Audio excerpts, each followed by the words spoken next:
let's have some fun. Now, in my opinion, everybody's growing microgreens the same way.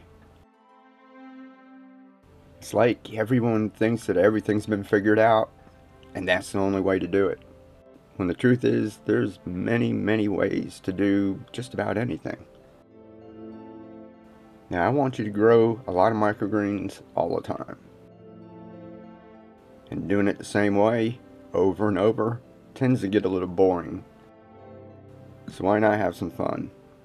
Because I want you to have these microgreens around, not only to eat them, but when you harvest your plants like this pak choi here, you'll have more plants to go right behind of them, and you keep the process going over and over again. You can do this indoors and outdoors. Then you're not growing just 2 crops through the year, spring and fall. You can do this all year round.